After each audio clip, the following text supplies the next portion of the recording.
আল্লাহ রাসূলের পরে কিয়ামত পর্যন্ত যারা দুনিয়ায় আসবে, যারা নেতা হবে, নেতৃত্ব দেবে, এদেরকে যদি আপনি মেনে চলতে চান, মাস্ট বি আপনাকে দেখা লাগবে এই লোকটা আল্লাহ রাসূলকে মেনে চলে কিনা। একটা যদি আমরা মেনে নিতে পারতাম, অনেকে যারা 41 সাল টার্গেট দিয়েছেন, 31 সাল টার্গেট দিয়েছেন, এত লাগবে না। আমার যতটুকু বিশ্বাস, এই 5 তারিখের পর থেকে আজকের এই 6 তারিখ, মাত্র এই 32 দিন, এই 32 দিন এই যেভাবে পাল্টেছি আমরা, আপনি আর কিছুদিন সময় দেন, 16 থেকে এখন প্রায় 36% মানুষ দেশে চাচ্ছে যে ইসলাম রাষ্ট্রীয়ভাবে কায়েম হোক। আমি আগস্টের 5 তারিখের আগ পর্যন্ত একটা জরিপ দেখেছিলাম বিবিসির, বাংলাদেশে 100 জনের 16 জন মানুষ চাইতো যে দেশে ইসলাম কায়েম হোক। কিন্তু আগস্টের 5 থেকে সেপ্টেম্বরের আজকে 7 তারিখ, মাত্র 32 দিনে গতকালকের রিপোর্টও দেখেছি, এদেশে এখন 36 জন মানুষ চাচ্ছে দেশে ইসলাম কায়েম হোক। একটু যেতে দেন সময়টা, 51 যখন হয়ে যাবে দেশের মানুষ যে ইসলাম দেশে কায়েম হোক, কোন মহারথী আর বাধা দিয়ে পার পাবে না। আর আমরা ওইটা দেখতে চাই। কথা বলেন না কেন? জালেমরা তো বুঝেছিল, পালিয়েছে। মুনাফিক অনেকে আছে, অনেকে বুঝে ফেলছে, এজন্য খালি তোড় জোড় করছে, না আর সময় দেওয়া যাবে না, সময় দেওয়া যাবে না। মানে এরকম পরিবেশ তৈরি করেছে কি আপনার বাবা নাকি? যারা তৈরি করে দিয়েছে বৈষম্য বিরোধী ছাত্র আন্দোলনের এই নেতা কর্মী যারা, এরা যা বলবে তাই হবে। আপনি কোথাকারকে কি করেছেন? আপনি 17 বছর, আপনি এখন বড় বড় ইস্যু তৈরি করে নিয়ে আসতেছেন। যারা এভাবে স্বাধীন মুক্তভাবে জীবনে চলাফেরা করার পরিবেশ তৈরি করে দিয়ে গেল, তারা যা বলবে আমরা তাই মেনে নেব। বেশি বাড়বেন, জালেমরা বেশি বাড়ার কারণে এই পরিণতি হয়েছে। মুনাফিকরাও যদি বেশি বাড়ে, মুনাফিকদের অবস্থা আরো শোচনীয় হবে। আমি সবচেয়ে বেশি আশ্চর্য হয়েছি গত পরশুদিন, এই 17 বছরের ভেতরে কোন বড় জালেম হোক আর ছোট জালেম হোক, কেউ সাহস পায়নি যে কোরআনে কারিমের কথা মসজিদে বলতে দেব না, এরকম সাহস কেউ দেখায়নি। কথা বললেন না কেন? আমি পাইনি। কিন্তু গত 2 দিনে অনেক জায়গায় দেখছি, জালেম তো নেই দেশে, মুনাফিক আছে। এই মুনাফিকেরা এখন সুর তুলছে মসজিদে, কিসের কোরআনের কথা মসজিদে বলা যাবে না। আল্লাহর ঘোষণা শোনেন এবার, আমান আযলামু মিম্মান মানাআ মাসাজিদাল্লাহি আইয়ুযকারা ফিহা ইসমুহু ওয়া সাআ ফি খারাবিহা। সূরা বাকারা 114 নম্বর আয়াতের প্রথম অংশে আছে, ও মাগুরাবাসী, এটা রেকর্ড হচ্ছে, কালকে সারা দেশে ছড়াবে। আমার সামনে এখন এই 10,000 20,000 মানুষ না, আমার সামনে এখন 18 কোটি মানুষ আছে। সবাইকে উদ্দেশ্য করে বলছে, যারা একথা ছড়িয়েছেন যে মসজিদে কিসের কোরআনের কথা, আল্লাহর ভাষা দেখেছেন? আল্লাহ বলেন, বড় জালেম আমার দৃষ্টিতে ওইটা যে আমার ঘর মসজিদে আমার নামের আলোচনা, আমার জিকির, আমার কোরআনের কথা বলতে দেয় না।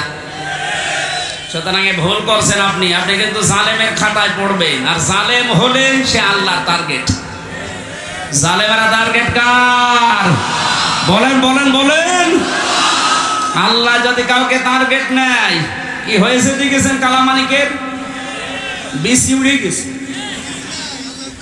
কথা বলছে না? আমি অপমান দেখেছি পৃথিবীতে বিভিন্ন মানুষের, কালামানিকের মতো অপমান আমি দুনিয়ায় দেখি। একটা টক শো থেকে যারা ডাবিং করে ওর কথা দিয়েছে, যা তাই বলে আমার বিসিতে মারবে, কি হারিয়েছে। এখানে যারা মুনাফিক আছেন আপনারা থামবেন।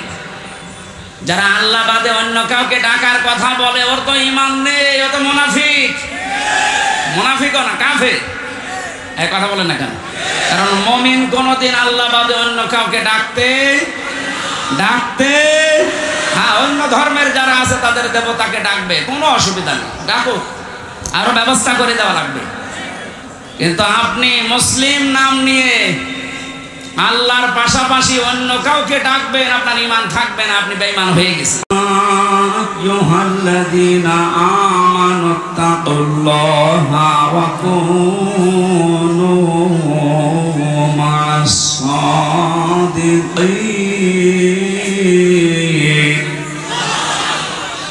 সাদাকতা ইয়া রাব্বানা। عن أبي سعيد الخدري رضي الله تعالى عنه قال قال النبي صلى الله عليه وسلم من سلم المسلمون من لسانه ويده رواه مسلم. وقال تعالى في شأن رسوله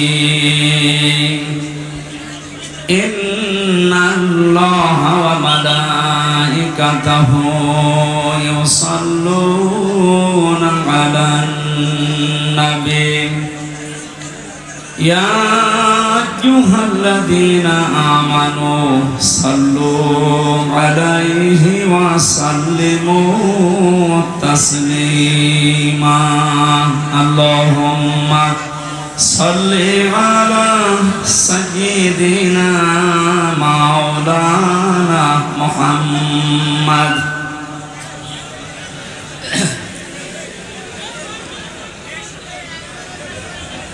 এই রোদের ভেতরে না দাঁড়িয়ে কোনো ছায়া যান, ছায়া যান, ছায়া যান। আমার এই যে মিডিয়াগুলো একটু নিচু করে দিন। এখন কিছু করার নেই, সেই জোহরের পর থেকে করলে হতো, এখন মাত্র আর 1 ঘন্টা সময় আছে। আপনারা যা লিখেছেন এর হক আদায় করা লাগবে না? তাফসীরুল কোরআন মাহফিল লিখেছেন, তো এটা তো করা লাগবে কিছু, একটু সময় দেন আমারে। আলহামদুলিল্লাহ, বাংলাদেশের ঐতিহ্যবাহী জেলা মাগুরা শ্রীপুর উপজেলা শাখার উদ্যোগে বাংলাদেশ জামাতে ইসলামী শ্রীপুর উপজেলা শাখার উদ্যোগে আল্লামা দিলওয়ার হোসেন সাইদি রহমতুল্লাহ আলাইহি ও বৈষম্য বিরোধী ছাত্র আন্দোলনে যারা শহীদ হয়েছে তাদের আত্মার মাগফিরাত কামনায় আজকের এই মহাবিশ্বের মহাবিশ্ব আল্লাহর কোরআনের তাফসীর মাহফিলের স্বনামধন্য সভাপতি, বিশিষ্ট ইসলামী চিন্তাবিদ, শিক্ষাবিদ জনাব অধ্যাপক ফখরুদ্দিন মিজান, আমির শ্রীপুর উপজেলা বাংলাদেশ জামাতে ইসলামী দাওয়াত বারকাতুহুল আলিয়া, মাহফিলের প্রধান অতিথি শাইখুল মাশায়েখ বাংলাদেশ জামাতে ইসলামী মাগুরা জেলা শাখার সম্মানিত জেলা আমির, ইসলামিক চিন্তাবিদ, শিক্ষাবিদ জনাব অধ্যাপক এম.বি. জাকির বাকির, আতালাল্লাহু উমরাহু ওয়া বারাকাল্লাহু ফি হায়াতি, বলেন আমিন। এতক্ষণ যারা আলোচনা রাখলেন, চুয়াডাঙ্গা থেকে আগত মাওলানা হোসাইন আহমেদ মাহফুজ, মাওলানা অলিউর রহমান, হাফেজ মাওলানা আকিদুল ইসলাম, এতক্ষণ সুরের জগতে আমাদেরকে মাতিয়ে রেখেছিলেন, যার এক একটি ইসলামী সঙ্গীত আমার 1-1.5 ঘন্টা 2 ঘন্টার আলোচনার সময়। বিশিষ্ট আইনজীবী, ইসলামিক সঙ্গীত শিল্পী, যশোরের কৃতি সন্তান, আমার খুলনা বিভাগের গর্ব জনাব অ্যাডভোকেট রকনুজ্জামান দামাত বারকাতুহুল আলিয়া। এখানে আসার কথা ছিল আরেকজন সঙ্গীত শিল্পী, যশোরের সন্তান জনাব কবির বিন সামাদ, উনি আসতে পারেন না শারীরিক অবস্থার কারণে, মনে হয় এখনো ইসে আছে, উমরাতে আছে, এসেছে। ভাইয়ের জন্য দোয়া করছি। মঞ্চে বসা সম্মানিত ব্যক্তিবর্গ, বিশেষ করে যাদের মাধ্যমে মাহফিলটা নিয়েছিলাম কোরআনের প্রচারের জন্য, আপনাদের এলাকার সন্তান, প্রশাসনের দায়িত্বে আছে উনি জনাব ওয়াসিরউদ্দিন ভাই, মঞ্চে বসা বন্ধুবর মাওলানা আবু তালিব হাশেমি, সামনে বসা মুসলমান ভাইরা, পর্দার আড়ালের সম্মানিতা মা এবং বোনেরা, প্রশাসনের ভাইরা, আপনারা পোস্টারে যে সমস্ত নাম দিয়েছেন এই নামগুলো দোয়া করার জন্য বলেছি। অনেকে হয়তো ভাবছে যে এটা জামাত ইসলামের অনুষ্ঠান, আমাদের যাবার দরকার নেই। না, এটা জামাতে ইসলামের অনুষ্ঠান নয়, এটা কোরআনের অনুষ্ঠান। কোরআনে কারিম কি শুধু জামাত ইসলাম শিবিরের জন্য? বলেন। আপনি যদি আল্লাহকে বিশ্বাস করে থাকেন, মরণের পরে এই কোরআন আপনার জন্যও কাজে লাগবে। সুতরাং দল, মত, জাতি, বর্ণ, ধর্ম নির্বিশেষে সবার জন্য হাদা বায়ানুল লিন্নাস হুদাল লিন্নাস, মানুষ পদবাচ্চে যারা বিবেচিত তাদের জন্য আল্লাহ কোরআন দিয়েছে। সুতরাং দল মত নির্বিশেষে যারা এসেছি আজকের এই আলোচনায়, খুশি হয়ে বলছি আলহামদুলিল্লাহ। কথা বন্ধ করে, কথা বন্ধ করে। আল্লাহ পাক জানিয়েছেন তাহা মা আনজালনা আলাইকাল কুরআনা লিতাশকা, হে নবী এই কোরআন আমি দিয়েছি আপনাকে লিতাশকার জন্য। আপনি অপমান হবেন, অপদস্থ হবেন, মায়ের খাবেন, না খেয়ে থাকবেন, বন্যার পানিতে ডুবে মরবেন, এই জন্য কোরআন দেই। কোরআনে কারিম দিয়েছে এগুলো সব ওভারকাম করার জন্য। এ কোরআন আমাদের কাছে থাকার পরও আজ আমরা ওভারকাম করতে পারছি না, তার একটাই মাত্র কারণ, জেলা আমির যে হাদিসটি বলছিলেন আমরা ওইটার বাস্তব ব্যাখ্যার দিকে যাব, উনি সময় পাননি এই জন্য বলতে পারেননি। আল্লাহ পাক নবীজিকে এখানে ডাক দিয়েছেন তহা বলে। কি বলে? কোরআনে আমরা জানি বিশ্ব নবীকে বিশেষভাবে আল্লাহ 7টা নাম ধরে ডাক দিয়েছেন, তার ভেতরে তহা একটা।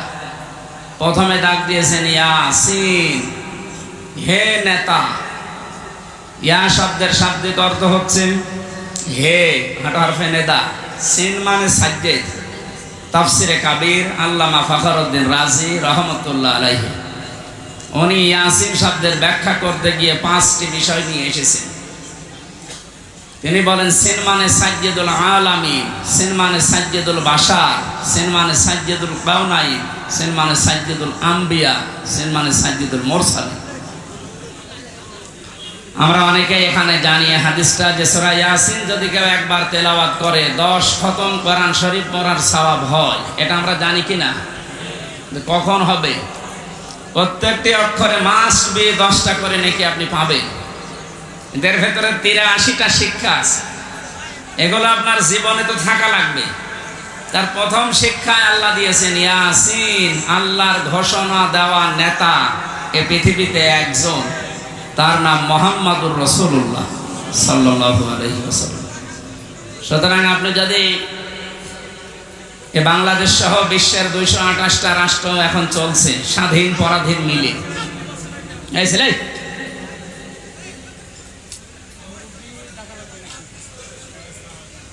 আপনি তো শুনতে তো পাচ্ছেন না, দেখতে পারলে দেখেন কত মানুষ রোদে দাঁড়িয়ে আছে, তা তো শুনছে। আর আপনি আরামে আছেন, তারপর ডিস্টার্ব করেন।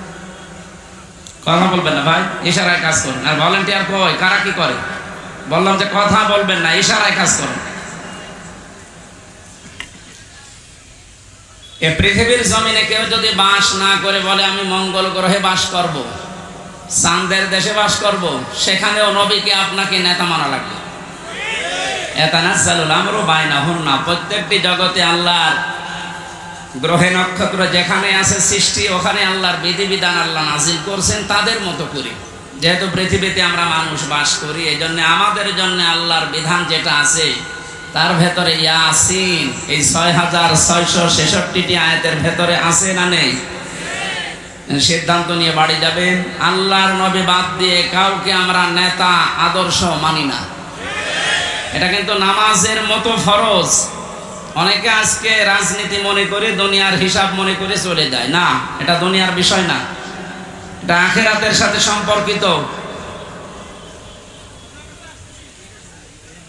এখানে বাস না করে কেউ যদি মঙ্গল গ্রহে বাস করে, সেখানেও মুহাম্মাদুর রাসূলুল্লাহকে আদর্শ নেতা মানা লাগবে। যেহেতু আল্লাহর ঘোষণা দেওয়া নেতা তিনি। নাকি আমির হামজা ঘোষণা দিয়েছে? কে দিয়েছে? 2 নম্বরে পেয়েছিলাম সাজ্জেদুল বাশার। বাশার মানে মানুষ। কেউ যদি বলে যে আমি মানুষ, আমি জানোয়ার না, তার জন্য মুহাম্মাদুর রাসূলুল্লাহকে আদর্শ মানা লাগবে। এই কথা বুঝতেছে? সুতরাং এই দুনিয়াতে কেউ যদি বিশ্ব নবী মুহাম্মাদুর রাসূলুল্লাহকে আদর্শ না মানে, নেতা না মানে, সে আর মানুষ নেই। এটা তো আমি বানালাম নাকি? কত আলেম বসে আছে দেখতে পাচ্ছেন। বাকিগুলো একটা একটা করে ব্যাখ্যা আপনারা পড়ে নেবেন ইবনে কাসিরে, তাফসিরে কাবিরের ভেতর থেকে। আমি শুধু ইঙ্গিত দিলাম কেন, আল্লাহর ঘোষণা দেওয়া নেতা যিনি, তাকে বাদ দিয়া যাকে আপনি অনুসরণ করছেন, অনুকরণ করছেন, আপনি যে বিপদে পড়তে যাচ্ছেন সেটা কোরআন দিয়ে আপনাকে শোনায়। কিয়ামতে আল্লাহ যখন বিচারের প্রথম ধাপে ডাকবে আপনাকে, তখন একা একা ডাকবে। অকুল্লুহুম আতিহি ইয়াউমাল কিয়ামাতি ফারদা। আল্লাহ পাক বলেন কিয়ামতে প্রতিটি মানুষকে আমার সামনে দাঁড় করাবো স্রেফ একা একা, কেউ থাকবেন আপনার সাথে। বিচারের দ্বিতীয় ধাপে আল্লাহ এবার আর মানুষকে একা ডাকবেন না। ইয়াউমা নাদউ কুল্লা উনাসিন বিইমামিহিম। সূরা বানী ইসরাঈলের ৭২ নম্বর আয়াতের প্রথম অংশে আছে আল্লাহ পাক বলেন কিয়ামতে বিচারের দ্বিতীয় ধাপে আমার সামনে মানুষ হাজির হবে তার নেতার সাথে। কার সাথে বলেন বলেন? এটা যদি শুধু স্রেফ দুনিয়ার বিষয় হতো আমি বলতাম না। প্রথমে আপনার নেতা থাকবে, এরপরে পেছনে থাকবেন আপনি। ও মাগুরাবাসী, আপনি আমার পাশের জেলার মানুষ, এই জন্য আপনাকে বেশি ভালোবাসি। আপনি যেন জাহান্নামে না যান, কিয়ামতের কঠিন ময়দানে যেন ধরা খেয়ে না যান, এই জন্যই তো ব্যাখ্যা। আপনি তাফসীরুল কোরআন মাহফিল লিখে দিয়েছেন। এটা নিজের মনকে জিজ্ঞাসা করেন, কিয়ামতে যেহেতু আপনার নেতার সাথে আল্লাহ ডাক দিবে, প্রথমে নেতা এরপরে কর্মী। মাগুরাবাসী নিরপেক্ষভাবে দৃষ্টি দিয়ে বলেন তো কি মনে হচ্ছে আপনার? আপনি যাকে আদর্শ মানেন, যাকে নেতা মেনে চলেন, যাকে আপনি রায় দিয়ে ভোট দিয়ে চেয়ারে বসান, এই লোকটা আপনার সামনে থাকবে, আপনি থাকবেন পেছনে। ওর যা চরিত্র আপনি তো জানেন। কথা বলেন না কেন? ও যে কোরআন বিরোধী মানুষ আপনি কিন্তু জানেন। ও যে আল্লাহকে বিশ্বাস করে না, শুধু মুখে মুখে, ভেতরে আল্লাহর বিশ্বাস ওর নেই, এইটাও আপনি জানেন। আপনার চাইতে আল্লাহ পাক ওর সম্পর্কে একটু কম জানে। আরো জোরে বলেন। যদি বেশি জানে, আপনি তো শুধু উপরেরটা জানেন, আল্লাহ ভেতরেরটা জানে। ওকে যদি আপনার সামনে দেখে, আপনার বিবেকে কি বলে আমি জানি না, তবে আমার বিবেক বলছে আপনাকে আল্লাহ কিন্তু ধরবে। কারণ ওকে দেখে আল্লাহর আগে রাগ হয়ে যাবে, আপনার পর্যন্ত যাওয়া লাগবে না। এই তাহলে ভাই কি বলছে? মেহেরপুরের লোক না এভাবে বলে, কি বলছে? এই মানুষগুলো দেখেন নিজেই বলছে হ্যাঁ ঠিক, তার মানে আমি ধরা খাবো। আপনি বুঝে বলেন আর না বুঝে বলেন এইটাই সঠিক। আমার এই কোরআনের চোখ লাগিয়ে, হাদিসের চোখ লাগিয়ে যেটা দেখতে পাচ্ছি সত্যি, আপনি কিন্তু ধরা খাচ্ছেন। এই জন্যই তো বলছে আপনি পাল্টাবেন আজকে। নেতা এটা দুনিয়ার বিষয় না। মাইয়াশফা শাফাআতান হাসানাতান ইয়াকুল লাহু নাসীবুম মিনহা ওয়া মাইয়াশফা শাফাআতান সাজ্জিয়াতান ইয়াকুল লাহু কিফলুম মিনহা ওয়া কানা আল্লাহু আলা কুল্লি শাইইন মুকিতা। সূরা নিসার 85 নম্বর আয়াতে আছে, এটা ফি জিলালিল কোরআনে ব্যাখ্যা আছে, আমি শুধু সামারাইজ করে বলছি। আল্লাহ পাক বলেন কেউ যদি ভালো কাজে সাহায্য সহযোগিতা করে, সুপারিশ করে, একটা লোক ভালো কাজ করে যা পাবে আপনি শুধু সুপারিশ করে তাই পাবেন। এদের ব্যাখ্যায় মুফাসসির লিখেছেন কিয়ামতে বহু মানুষ উঠবে, তার আমলনামায় লেখা থাকবে জিনার গুনাহ। লোকটা বলবে মাবুদ আমি বৈধ স্ত্রী নিয়ে সংসার করেছিলাম, আমি জিনা করিনি, তোমার ফেরেশতারা মনে হয় ভুল করিস। আল্লাহ পাক বলেন বান্দা আমি জানি তুমি জিনা করনি, তো তুমি এমন মানুষকে সাপোর্ট দিয়েছিলে, ভোট দিয়েছিলে, রায় দিয়েছিলে, সমর্থন জানিয়েছিলে, যে লোকটা ক্ষমতার চেয়ারে বসে জিনা জারি করেছিল, নাইট ক্লাব চালু করেছিল, কয়েকদিন আগে একটা জরিপ পেয়েছিলাম, শুধুমাত্র ঢাকা সিটিতে 250টা নাইট ক্লাব চলছে। এখানে যে সব জায়গায় শুধু আল্লাহর জিকির হয়, কি হয় আপনি টের পাচ্ছেন না? এগুলো যারা করেছিল, আপনি তো রায় দিয়েছিলেন, তাদেরকে সাপোর্ট দিয়েছিলেন। এই লোকটা ক্ষমতা পেয়ে, আপনার ভোট পেয়ে, রায় পেয়ে, চেয়ার পেয়ে এই যে নাইট ক্লাব গুলো চালু করে আল্লাহর জিকিরের পরিবর্তে নাফরমানি চালু করেছে।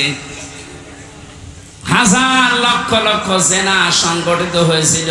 শুধু একা পাবে না, আপনার এই রায়ের কারণে আপনার আমলনামায় ফ্ল্যাক্সি লোড হয়ে যাবে। এখন যদি বলেন আমার তো ফ্ল্যাক্সি খোলা নেই, খোলা লাগবে না, এমনি খুলে যাবে, কারণ আপনি তো খুলে দিয়েছেন। অনেক মানুষ এমন আছে তারা বলবে রব্বুল আলামিন আমি তো হজ করিনি, আমার নামের আগে হজের সওয়াব লেখা, কোন কারণে? আল্লাহ পাক বলেন বান্দা আমি জানি তুমি হজের সামর্থ্য ছিল না, হজ করতে পারোনি। এমন মানুষকে রায় দিয়েছিলে যে লোকটা চেয়ার পাওয়ার পরে হজের সিন্ডিকেট ভেঙে দিয়েছে। এটা আফামা খালিদ, ডক্টর আফামা খালিদ হোসেন ক্ষমতা পাওয়ার পরেই চেয়ারে বসতে দেরি, পরের দিন ঘোষণা দিয়েছে হজের মতো এরকম একটা ফরজ বিধান নিয়ে যারা ব্যবসা করছে, সিন্ডিকেট করে আছে, আমি সব ব্যাংকে চোরমার করে দেব। এইরকম মানুষগুলোকে যদি 151 জন আমরা পাঠাতে পারি, হজ সহ যত আল্লাহর বিধানের সাথে দেশে আজ তামাশা করা হচ্ছে সবগুলো আমরা ভেঙে দিতে পারবো। এই ভালো কাজে যদি আপনি সাহায্য করেন, সহযোগিতা করেন, সমর্থন জানান, ভোট দেন, রায় দেন, সুপারিশ করেন, কিয়ামতে আপনি হজ না করেও হজের সওয়াব নিয়ে হাজির হয়ে উঠতে পারবেন। কথা বলেন ঠিক কিনা? এই জন্য বারবার আমি স্মরণ করাচ্ছি, যাকে আপনি সামনে নিয়ে স্লোগান দিচ্ছেন এই লোকটার চরিত্র কিন্তু আপনি জানেন। এমন মানুষকে সামনে যে ব্যবস্থা আসছে, সাপোর্ট করা যাবে না, সুপারিশ করা যাবে না, রায় দেওয়া যাবে না, ভোট দেওয়াও যাবে না। যে লোকটাকে দেখলে আল্লাহ রাগ হয়ে যায়। এখানে একটা ছোট্ট কথা বলছি, সূরা ফুরকান 19 নম্বর পারা 4 নম্বর পৃষ্ঠার 15 নম্বর লাইনে আছে, বাড়িতে যে মিলাবেন। কোন মুসলমান ঈমান যাদের আছে, কোন মুমিন 3টা গোনা দুনিয়ায় করতে পারে না হুঁশ থাকতে। তাই ভালো করে মিলাবেন, আমি গতানুগতিক কথা বলি না। কোন মুমিন পৃথিবীতে জীবিত থাকতে হুঁশ থাকা অবস্থায় 3টা গোনা করতে পারে না। এ ঘোষণা দিচ্ছে কে? নাকি আমি বানালাম? এবার আল্লাহর ঘোষণা শোনেন, ওয়াল্লাযীনা লা ইয়াদউনা মা'আল্লাহি ইলাহান আখারা ওয়া লা ইয়াকতুলুনান নাফসাল্লাতী হারামাল্লাহু ইল্লা বিল হক ওয়া লা ইয়াজনুন। আল্লাহ পাক বলেন 1 নম্বরে তারা আল্লাহ বাদে অন্য কাউকে ডাকতে পারে না। এই ছেলে, মাথা খারাপ আপনার? তার কেটে দেন তো সব। এখান থেকে বসবে না, বাইরে যে বলবে হুজুর রাজনীতি করিস। এটা কি রাজনীতি করছি? আল্লাহ বাদে অন্য কাউকে যারা ডাকছে, কোন মুমিন এ ডাক দিতে পারে না। আজ কয়েকদিন ধরে একটা ভিডিও চোখে পড়ছে, জালেমরা তো বিদায় নিয়েছে আমরা দেখতে পাচ্ছি, তো বাংলাদেশে এখন নব্য অনেকেই মুনাফিকের আচরণ আরম্ভ করেছে। আল্লাহর ঘোষণা ছিল কে? কোন মুমিন পৃথিবীতে 3টা গোনা করতে পারে না, করলে সে আর মুমিন থাকে না। 1 নম্বরে আল্লাহর সাথে অন্য কাউকে আপনি ডাকতে পারবেন না। ভিডিওতে দেখলাম একজন এদেশে অনেক বড় দায়িত্বে আছে, আমি নাম নিলাম না, উনি গৌতম বুদ্ধের প্রশংসা করছে। আল্লাহ বাদে অন্য কাউকে ডাকা যেহেতু জায়েজ নেই, সেহেতু ওই জায়গায় আপনি যা বললেন আপনার ঈমান নেই। মুমিন হিসাবে আপনি যা করলেন আপনার ঈমান নষ্ট হয়ে গেছে। এরকম মানুষ যদি সামনে আসে, আপনি কোনোদিন আপনার রায়, সমর্থন, সুপারিশ, ভোট দিতে পারবেন? তাহলে কাফেরকে দেওয়া হবে। দুই নম্বরে ওয়ালা ইয়াকতুলুনান নাফসাল্লাতী হারামাল্লাহু ইল্লা বিল হক। এই পৃথিবীর ময়দানে আল্লাহর ঘোষণা দেওয়া ব্যতীত আপনি কাউকে অন্যায়ভাবে হত্যা করতে পারবেন না। অথচ এই 5 তারিখের আগ পর্যন্ত আপনি তাকান, ন্যায় অন্যায় কোথায় পেয়েছেন? আমার সামনে কুষ্টিয়াতে 14 জন মানুষকে শহীদ করে দেওয়া হয়েছে। এই হত্যার সাথে টট বটন একেবারে উপরের নির্দেশ। যত মানুষ জড়িত এরা একটা আর মুসলমান মুমিন নেই, বিপরীতটা হয়ে গেছে। এরা যদি সামনে আসে কোনোদিন সুপারিশ করবেন, রায় দেবেন, ভোট দেবেন, সমর্থন জানাবেন। 3 নম্বরে ওয়ালা ইয়াজনুন, মুমিন কখনো সজ্ঞানে স্বেচ্ছায় হুঁশ থাকার পর জিনা করতে পারে না। কিন্তু বাস্তবতা আমরা পুরো উল্টা দেখেছি। এই 17 বছর এত বড় দরবেশ, ওর ফিরিস্তে দেখেছেন, মানুষের বউ জোর করে নিয়ে সংসার চালিয়েছে। জোরে বলেন নাউজুবিল্লাহ। কোরআনে কারীমের সূরা ফুরকানের আয়াত অনুযায়ী এই 3টা গুনাহ কোনো মুমিন করতে পারে না। সুতরাং যারা করছেন আপনারা মুমিন নেই।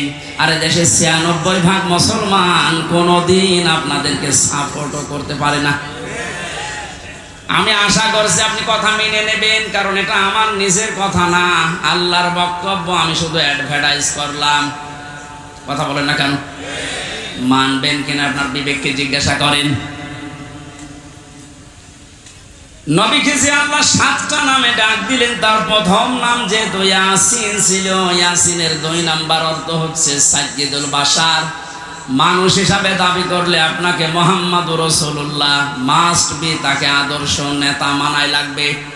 কেউ যদি না মানেন, আলাদাবুল মুফরাদের বর্ণনা, দুনিয়ায় যাদের আদর্শ, যাদের নেতা মুহাম্মাদুর রাসূলুল্লাহ ছিল না, এই মানুষটা মরণের পরে বিনা হিসাবে বিনা বিচারে জাহান্নামী। এটা আমি মানালাম। হ্যাঁ, এবার আসেন যে কথাটা বোঝানোর জন্য এতক্ষণ বারবার এদিক ওদিকে যাচ্ছি, খুব খেয়াল করেন। মুহাম্মাদুর রাসূলুল্লাহ সাল্লাল্লাহু আলাইহি ওয়াসাল্লাম এখন নেই, আছে? বলেন না কেন?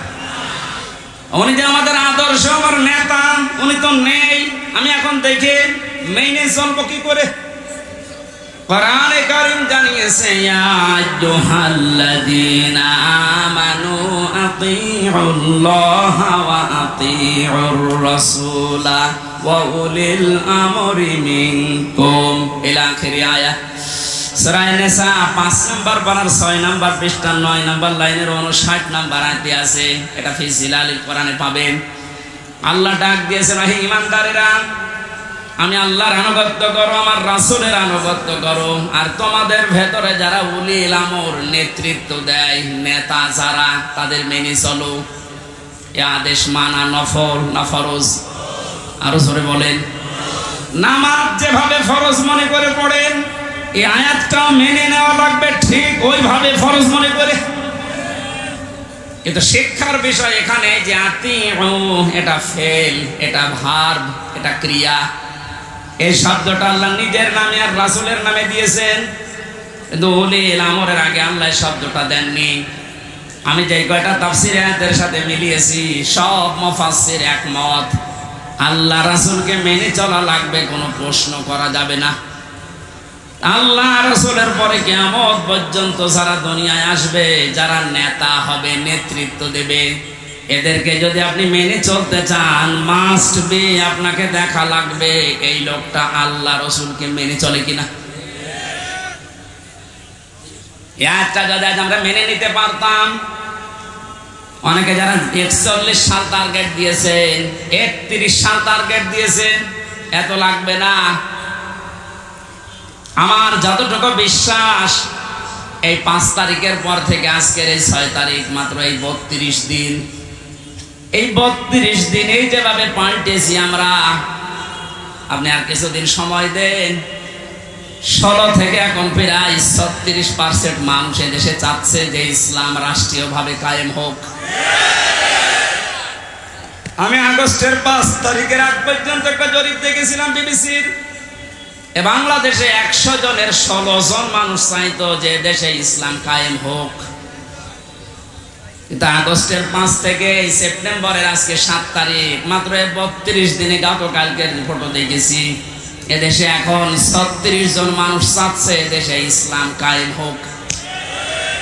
একটু যেতে দেন সময়টা, 51 যখন হয়ে যাবে দেশের মানুষ যে ইসলামে দেশে কায়েম হোক, কোন মহারথী আর বাধা দিয়ে পার পাবে না। আর আমরা ওইটা দেখতে চাই। কথা বলেন না কেন? জালেমরা তো বুঝেছিল, পালিয়েছে। মুনাফিক অনেকে আছে, অনেকে বুঝে ফেলছে, এজন্য খালি তোড় জোড় করছে, না আর সময় দেওয়া যাবে না, সময় দেওয়া যাবে না। মানে এরকম পরিবেশ তৈরি করেছে কি আপনার বাবা নাকি? যারা তৈরি করে দিয়েছে বৈষম্য বিরোধী ছাত্র আন্দোলনের এই নেতা কর্মী যারা, এরা যা বলবে তাই হবে। আপনি কোথাকারকে কি করেছেন? আপনি 17 বছর আপনি এখন বড় বড় ইস্যু তৈরি করে নিয়ে আসতেছেন।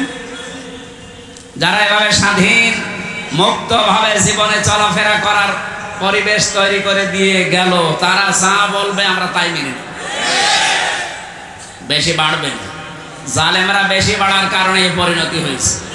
মুনাফিকরাও যদি বেশি বাড়ে, মুনাফিকদের অবস্থা আরো শোচনীয় হবে। আমি সবচেয়ে বেশি আশ্চর্য হয়েছি গত পরশুদিন, এই 17 বছরের ভেতরে কোন বড় জালেম হোক আর ছোট জালেম হোক, কেউ সাহস পায়নি যে কোরআনে কারিমের কথা মসজিদে বলতে দেব না, এরকম সাহস কেউ দেখায়নি। কথা বললেন না? আমি পাইনি। কিন্তু গত 2 দিনে অনেক জায়গায় দেখছি, জালেম তো নেই দেশে, মুনাফিক আছে। এই মুনাফিকেরা এখন সুর তুলছে মসজিদে, কিসের কোরআনের কথা মসজিদে বলা যাবে না। আল্লাহর ঘোষণা শোনেন এবার, আমান আযলামু মিম্মান মানাআ মাসাজিদাল্লাহি আইয়ুযকারা ফিহা ইসমুহু ওয়া সাআ ফি খারাবিহা। সূরা বাকারা 114 নম্বর আয়াতের প্রথম অংশে আছে, ও মাগুরাবাসী, এটা রেকর্ড হচ্ছে, কালকে সারা দেশে ছড়াবে। আমার সামনে এখন এই 10,000 20,000 মানুষ না, আমার সামনে এখন 18 কোটি মানুষ আছে। সবাইকে উদ্দেশ্য করে বলছে, যারা একথা ছড়িয়েছেন যে মসজিদে কিসের কোরআনের কথা, আল্লাহর ভাষা দেখেছেন?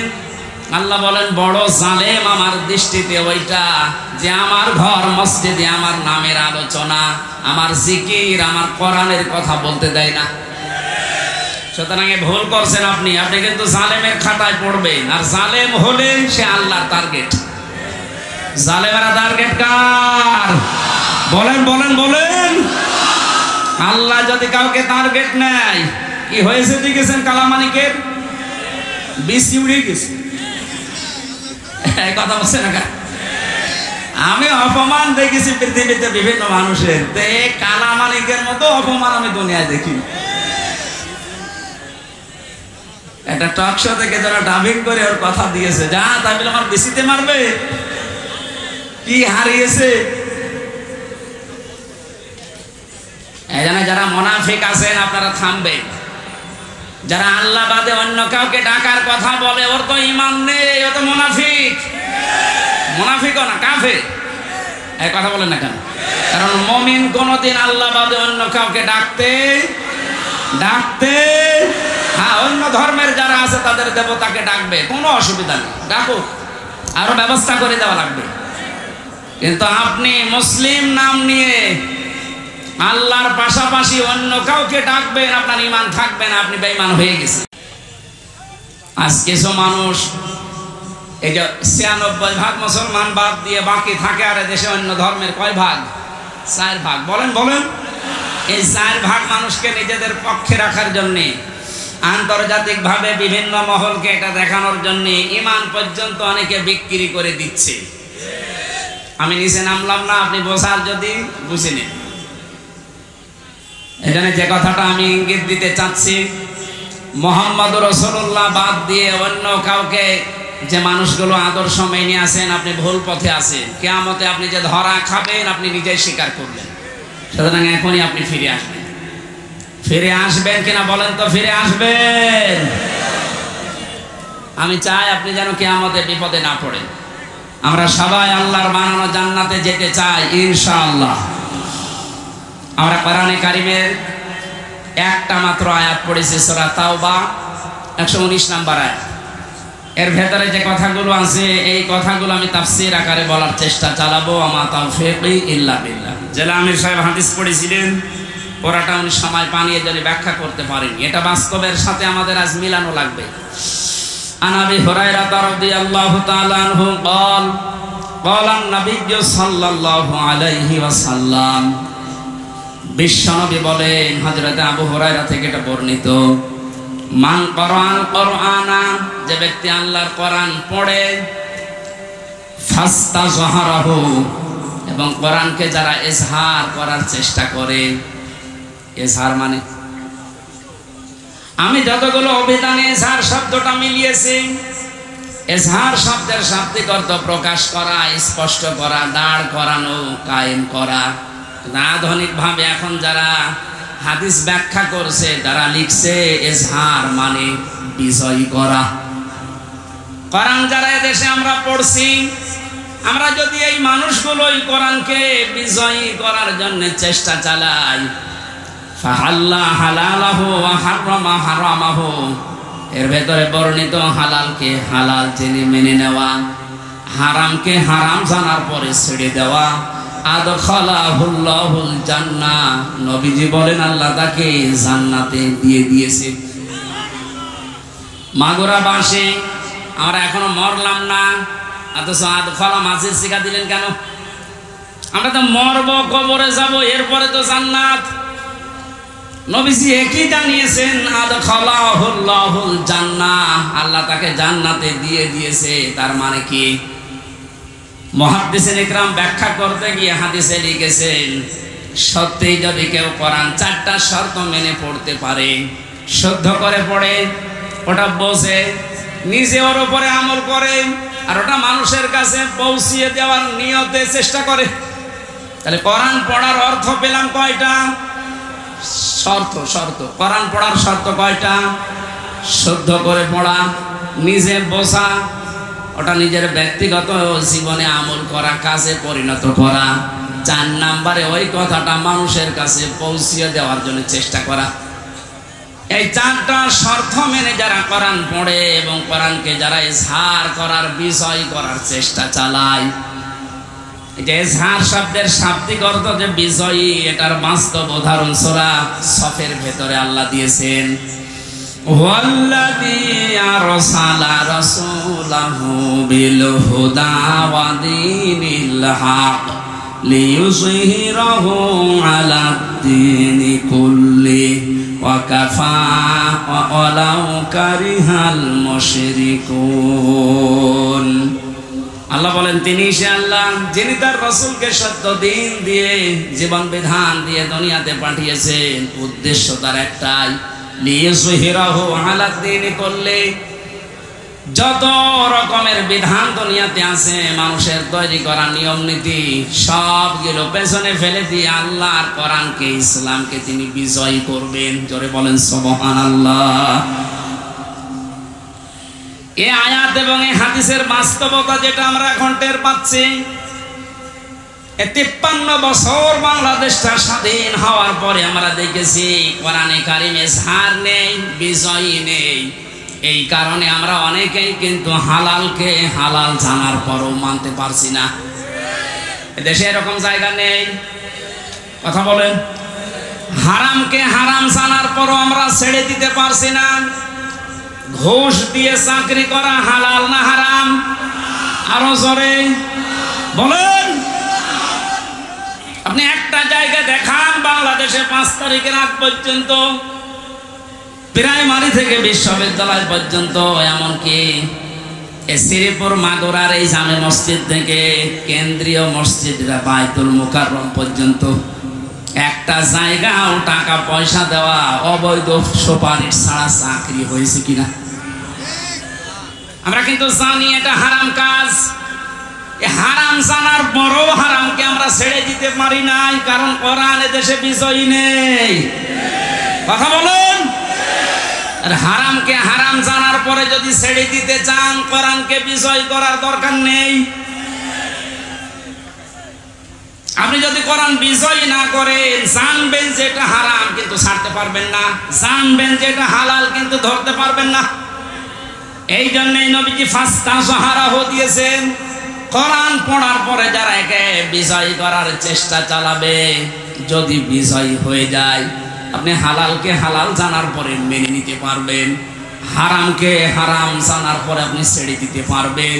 তখন বাংলাদেশটা এমন হয়ে যাবে, মনে হবে যেন আপনি মিনি জান্নাতে আছেন। ওই পরিবেশ আমাদের সামনে দরকার নেই। আরো জোরে বলেন। 53 বছর তো দেখলাম, আমি দেখিনি, এই যে মুরব্বী বসে আছে ওনারা দেখেছে। বাবা এ দেশটা চালিয়েছিল, কেমন চালিয়েছে, দুর্ভিক্ষ পর্যন্ত চলে এসেছিল। কথা বললেন না কেন?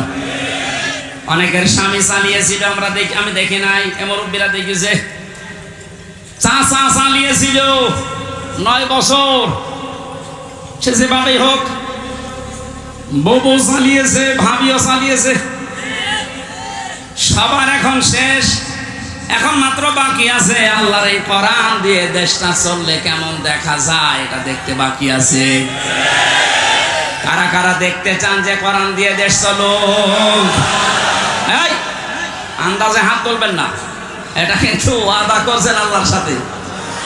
এই কোরআন দিয়ে বাংলাদেশের 56,000 বর্গ মাইল চলুক, এটা তো রাজনীতি। এটা রাজনীতি। এটা যদি কেউ রাজনীতি মনে করেন, হ্যাঁ এইটা আমার রাজনীতি, আমরা চাই আল্লাহর বানানো বিধান দিয়ে আমাদের দেশ চলুক, তাহলে এটা মিনি জান্নাত হয়ে যাবে। বৈষম্য বিরোধী ছাত্র আন্দোলনে যে 9 দফা দাবি ছিল, এই বৈষম্যের কারণে আজ হাজারো মানুষ তার কাঙ্ক্ষিত জায়গায় যেতে পারেনি। বিশ্ববিদ্যালয় থেকে যারা পাশ করে যে কোনো সাবজেক্টে, যারা ফার্স্ট ক্লাস ফার্স্ট হয়, তাদেরকে ওই বিভাগে শিক্ষক হিসাবে রেখে দেওয়ার নিয়ম। এই যে সাক্ষী আছে, জিজ্ঞাসা করেন। অথচ আমাদের এই ইউনিভার্সিটি সহ যত বিশ্ববিদ্যালয় বাংলাদেশে আছে, তাকান বৈষম্য এমন জায়গায় যে পৌঁছিয়েছে। ফার্স্ট ক্লাস ফার্স্ট যারা, ওর পেছনের ব্যাকগ্রাউন্ড যেহেতু আল্লাহর বিধান মেনে চলে, এই জন্য ওখানে দেওয়া যাবে না। দিয়েছে 70 রোল নাম্বার 4, তার ও তো এমনি অপদার্থ, ও চেয়ারে বসলে চেয়ার আরো নাপাক করবে না। এক ছাত্র এসে হেড স্যারকে বলছে, স্যার হয় ছুটি দিন, না আমি গেলাম।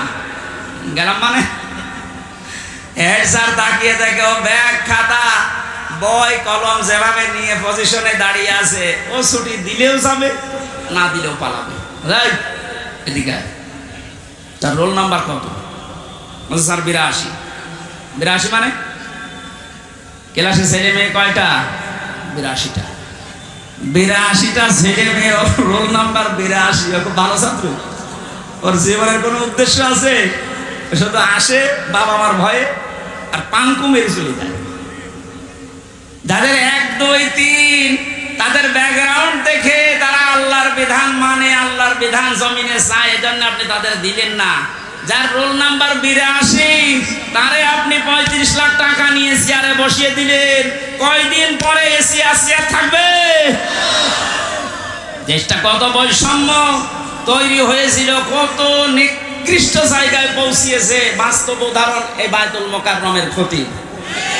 একটা দেশ কত নিচে নামলে জাতীয় মসজিদের ইমাম পর্যন্ত পালিয়ে যায়, বলেন। এটা দূর করার জন্য হাজারের উপরে ছেলে মেয়েরা জীবন দিয়ে গেল। শহীদের মর্যাদা লিখেছে, এরা তো মাস্ট বি শাহাদতের মর্যাদা পেয়েছে।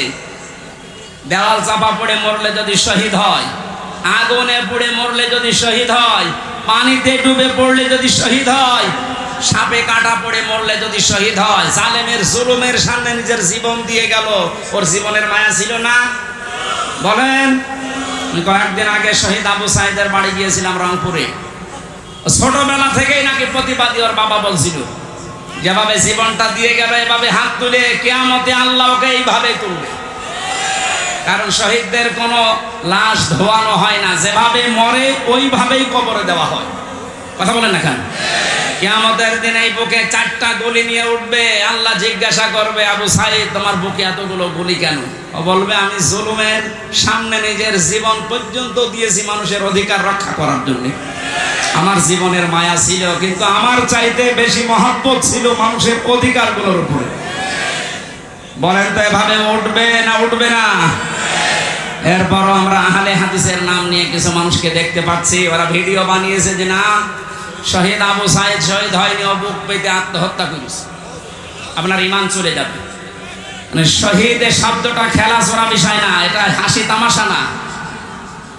কোরআনে কারিমে আল্লাহ জানিয়েছেন যারা শহীদ হয় এদেরকে মরে গেছে কথা আপনি বলবেন না। শুধু আপনি না, দুনিয়ার সবাইকে আল্লাহ নিষেধ করেছেন, ওয়ালা তাকুলু লিমান ইয়ুকতালু ফি সাবিলিল্লাহি আমওয়াত বাল আহইয়াউ ওয়ালাকিন লা তাশউরুন। সূরা বাকারার 154 নম্বর আয়াতে আছে, আল্লাহ শুধু একজন দুইজনকে না, দুনিয়ার সবাইকে, এটা বহু বচন, ওয়ালা তাকুলু, কেউ এ কথা বলবি না। যারা শাহাদত বরণ করে তারা মরে গেছে এ কথা বলা যাবে না, বরং তারা জীবিত এবং তোমরা এটা টের পাও না। মানুষ যেহেতু মুখ দিয়ে কথা বলে, জন্য মুখের উপরে আল্লাহ নোটিশ দিয়েছেন। মুখের পরে মানুষ এত ধারণা করতে পারে অন্তর দিয়ে, এই জন্য আল্লাহ ধারণার উপরে নোটিশ দিয়েছেন।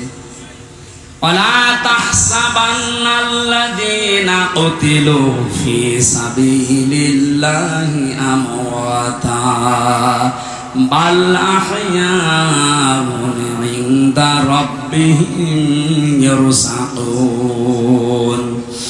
সূরা আলে ইমরান 169 নম্বর আয়াত, এটা ফি জিলালিল কোরআনে আছে, সাইয়্যিদ কুতুব দিয়েছেন। আল্লাহ পাক বলেন ধারণাও করবি না যারা শহীদ হয়েছে, যারা মরে গেছে। মুখে বলা নিষেধ, ধারণা করাও নিষেধ। কারণ কি? বালা হইয়া, বরং তারা জীবিত, ইনদা রাব্বিহিম ইয়ারসাকুন, এরা আল্লাহর কাছে রিজিক পাচ্ছে। সুবহানাল্লাহ বলতে পারেন না? শহীদরা যে মরে না, রিজিক পায়। আর খাবার খেলে যেহেতু রক্ত গোশত তৈরি হয়, এর প্রমাণ আমি 5 দিন আগে গিয়েছিলাম গাইবান্ধা। সাব্বির নামে একটা ছেলে শহীদ হয়েছিল এই 5 তারিখের আগে, ছাত্র শিবিরের সদস্য ছিল। শহীদ হওয়ার পরে ওকে কবরে দিয়ে 26 দিন না 27 দিন পরে তারে তুলেছে। এই 27 দিন পরে দেখছে যে সমস্ত জায়গায় অস্ত্রের আঘাত লেগেছিল ওই জায়গাগুলো দিয়ে ফিনকি দিয়ে রক্ত বের হচ্ছে। বাংলার মানুষেরাও যদি খাবারই না খাবে আল্লাহর কাছে, 1 মাসের পরে ওর শরীরে রক্ত আসলো কোত্থেকে বলেন? এই জন্য 1000-এর উপরে জীবন দিয়ে গেল ছাত্র এবং ছাত্রীরা। 2700-র উপরে এখনো বাংলাদেশের বিভিন্ন হাসপাতালে অসুস্থ হয়ে আছে। রাষ্ট্রের যারা দায়িত্ব পেয়েছেন এই সহজ অবস্থায়, যাদের এই সমস্ত আত্মত্যাগের কারণে এরকম মুক্ত পরিবেশে আমরা ফিরে আসতে পারলাম, আমরা আহ্বান জানাবো এই অসুস্থ, এই আহত মানুষদের প্রত্যেকে চিকিৎসার ব্যবস্থা রাষ্ট্র করবে। এই দাবির সাথে আপনারা আছেন না? ডক্টর মোহাম্মদ ইউনূস সহ যারা দায়িত্বে আছেন তাদের এই মুহূর্তে সবচাইতে বড় দায়িত্ব এটা। শহীদ আবু সাঈদের কবরে যদি যেতে পারেন, এরকম 2700 আবু শহীদ এখনো পর্যন্ত বাংলার বিভিন্ন হাসপাতালে কাতরাচ্ছে। রাষ্ট্রীয়ভাবে টাকা পয়সা যত খরচ হয় হোক, এদেশে না হলে বাইরের দেশে নিয়ে যাওয়া লাগবে। কেনারা দ্বিতীয় স্বাধীনতার মহান জীবিত এই মানুষগুলো গাজী। 53 বছর আগে যারা শহীদ হয়েছে এই দেশের জন্য, তাদের যদি ভাতা দেওয়া যায়, মাত্র এই 1 মাস 2 দিন আগে যারা শহীদ হয়ে গেল এদের কিছু করা যাবে না? বৈষম্য বিরোধী ছাত্র আন্দোলনে যারাই ছিল, আমরা প্রত্যেকের সুচিকিৎসার ব্যবস্থা নিশ্চিত করতে চাই রাষ্ট্রীয়ভাবে, এবং যারা মারা গেছে তাদের যে সম্মান দেওয়া দরকার আল্লাহ এবং রসুলের পক্ষ থেকে যেটা এসেছে, কোনদিন এ কথা মুখে উচ্চারণ করবেন না ও মরে গেছে, মনে মনে ধারণাও করবেন না যে মরে গেছে। এত বড় কঠিন হুঁশিয়ারি দিয়েছেন আল্লাহ কোরআনে কারিমে শহীদদের পক্ষে। ওনাদের যে দাবি ছিল সংস্কার, আমি কোরআনের মাহফিলের মাধ্যমে সারা বাংলাদেশের মানুষকে আহ্বান জানাতে চাই, সংস্কার যখন আরম্ভ হয়েছে 1628 জন মানুষকে সংস্কার করা লাগবে এখন, কারণ এই মানুষগুলো জালেমদের সহযোগী ছিল। এই কথা বলেন না কেন? 1628 জন মানুষ আপনি তালিকা করেন, দেখবেন এরা সবগুলো জালেমের প্রত্যক্ষ সহযোগী ছিল। জালেমের একা এই জুলুম করা সম্ভব ছিল না, এদেরকে সাথে নিয়ে করেছিল। এদেরকে নেওয়ার কারণে এদের এই বিভাগগুলো পর্যন্ত আজ মানুষের কাছে ঘৃণিত। এই যে পুলিশ, সব কি খারাপ? এই মাত্র কয়েকটা কোলাঙ্গারের কারণে আজ পুলিশ প্রশাসনের উপরে মানুষের এত রাগ। আমার বাড়ির নিচতলায় পুলিশ ভাড়া ছিল, 5 তারিখের পরে সকালে যে দেখছে ঘর তালা মারা, কোথায় গেছে আল্লাহ জানে, আর আসতেছে না। এই বাহিনীর উপরে আবার রাস্তা ফেরানোর জন্য ওনারা চেষ্টা চালাচ্ছে। সবাই খারাপ না, যেই কয়জনের কারণে এই যে হারুন 3 ইঞ্চি, ওরা আসলেই 3 ইঞ্চি করা লাগবে। এই গোপালগঞ্জের মনিরুল কাউন্টার টেরোরিজমে ছিল, আসাদুজ্জামান, ডিসি মান্নান, আমি নাম ধরে বলছি কারণ এগুলোর দ্বারা আমি নিজে অত্যাচারিত হয়েছি। এই মাদারীপুর ট্যাকের হাটের আমার মামলার আয়ু আজ আমি মিজানুর রহমান, আমার ধরার পরে আমার বাবার কাছ থেকে 10 লক্ষ টাকা নিয়েছে, বলেছে নাই 100টা মামলা দেব। আমার বাবা গ্রাম্য মানুষ, সঙ্গে সঙ্গে 8 লাখ টাকা দিয়ে দিয়েছে। যে সমস্ত জায়গাতে ধার করেছিল ওই ধারগুলো এখন আমার শোধ দেওয়া লাগে। কয়েকদিন আগে আমার যত মামলা ছিল আদালত সবগুলো ঢিসমিস করে দিয়েছে। আদালত মামলা দেখে বলছে আমি কি দিয়ে বিচার করবো, এর কোনো মাল নেই। আমি মনে হয় বলতে গেলাম যে স্যার আপনি তো এই 3 বছরও দায়িত্বে ছিলেন, এই মামলাটা আমার সিএমএম কোর্ট, জজ কোর্ট, হাইকোর্ট সহ প্রায় 31 থেকে 32 বার উঠেছে, আপনি তো দেননি। এখন বলবে যে আমার হাত বাঁধা ছিল, এখন তো হাত খোলা, এখন হাত খোলা না। আমরা চাই সারা দেশের যেখানে যেখানে হাত বাঁধা ছিল কারো হাত আর বাঁধা থাকবে না। সংস্কার যখন চলছে সবার হাত যেন খুলে যায়। কথা বলেন ঠিক কিনা? জালেমদের দোসর যেগুলো আছে সবগুলো পাল্টা, না এগুলো নতুন নতুন ইস্যু তৈরি করবে। সংখ্যালঘু নাম নিয়ে ওরা মানুষকে লাগিয়েছিল, কিন্তু হালে পানি নেয়নি। এক কথা বলছে না কেন? এরপরে প্রধান বিচারপতিকে দিয়ে একটা কু করার চেষ্টা করেছিল, ছাত্র জনতা রুখে দিয়েছে, পারে না, আবার লাগিয়েছে আনসারদেরও হয়নি, কারণ 42,000 আনসার নিয়োগ হয়েছে এই দেশে, তার 32,000 সর্বপালি। আমরা যে 63টা জেলার মানুষ, আমরা কি ঘাস কাটছি? এই জন্য তো কোনো বাহিনী আর আসে নাই, প্রথমে এসেছে প্রথমে আনসার, কারণ সবই ওইটা। এটা দিয়েও যখন হাতে পানি নেয়নি তখন লাগিয়েছে ডাক্তারদের, এটাও পারে নাই, গার্মেন্টসের শ্রমিকদেরকে লাগাবে সামনে। সব গোপন সংবাদ যাদেরকে দিয়ে ষড়যন্ত্র করে আল্লাহ সব ফাঁস করে দিচ্ছে। আমার মনে হয় জালেমদের যা চরিত্র, আর ওরা যেভাবে উপর থেকে কথা শুনতেছে, আপা আপনি ঘাবড়াবেন না, আপনি ঘাবড়ালে আমরা নরম হয়ে যাই। ওদের যা চরিত্র এ দেশের মানুষ আসলে জানে। দেখেন গোয়ালন্দ ঘাটের বেশ্যাদেরকে কয়েকদিন পর নামাবে। এত নিম্ন কথা আমি বলতাম না, কারণ ওদের চরিত্র তো এইটাই। হ্যাঁ, কথা বলেন না কেন? এখানে সংস্কার যখন আরম্ভ হয়েছে, 9 দফা দাবি নিয়ে যারা লিখেছিল সংস্কার আমরা খুব দ্রুত চাই। যে লোকটাকে এখনো পর্যন্ত মাথার উপরে বসিয়ে রেখেছেন এই চপ্পু মিয়া, কিসের চপ্পু? এই চপ্পুকে বাদ দেওয়া লাগবে ইমিডিয়েটলি। কারণ জালেমদেরকে টিকিয়ে রাখার পেছনে যারাই দায়ী, একটাকেও আমরা চোখের সামনে দেখতে চাই না।